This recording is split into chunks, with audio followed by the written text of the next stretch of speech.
কি আছে?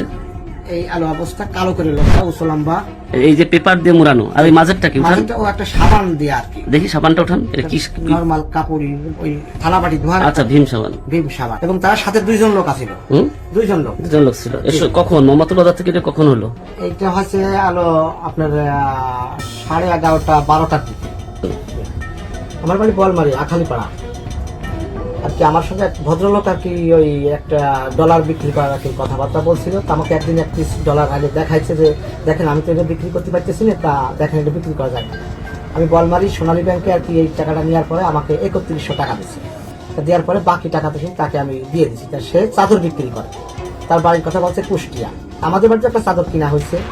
এখন সে বলছে দেখেন আমার এক খালা আছে, সেই খালার কাছে অনেকগুলো ডলার আছে, ঠিক আছে, তা আপনি যদি কিনে নিতে চান আমরা বিক্রি করি জন্য পার পিস 500 টাকা, পার পিস 500 টাকা। তা সেই ক্ষেত্রে তো আমি বলছি হ্যাঁ নিয়ে আসেন। তো আমি একটা গরু বিক্রি করছি 38,700, আর আমার কাছে কিছু ছাগল বেচার টাকা আছে। এই যে দেখেন আমি টোটাল তাকে 40,000 টাকা দিচ্ছি এই মোহাম্মদপুর এসে। এখন মোহাম্মদপুর আসার পর মানে সে আমাকে টাকাটা নিয়ে গেছে, আর এটা বলছে যে এখানে 600 পিস আছে। আপনি ওইটা খোলেন, আপনার যে পুটলাটা দিচ্ছে এই টাকা, নগদ টাকা কত নিচ্ছে? 40,000। আর এই পুটলাটা আপনাকে বলছে কি এই পুটলার ভিতর রিয়াল আছে? কত পিস?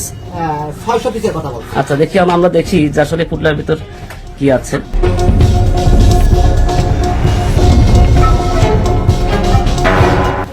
আচ্ছা, ও যে মোবাইল দিয়ে আপনাকে ফোন দিত সে নাম্বার আছে? সে নাম্বার আছে। নাম্বারটা বলেন তো।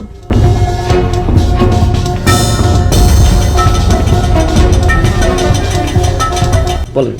সে লোকটা আসলে ওরকম আমার সাথে মানে সে বন্ধুত্বই ক্ষেত্রে করছিল, কিন্তু করার পরে সে আমার থেকে মনে করেন যে 40,000 টাকা সে আমার কাছ থেকে নিয়ে গেছে, ঠিক আছে। এই হলো অবস্থা।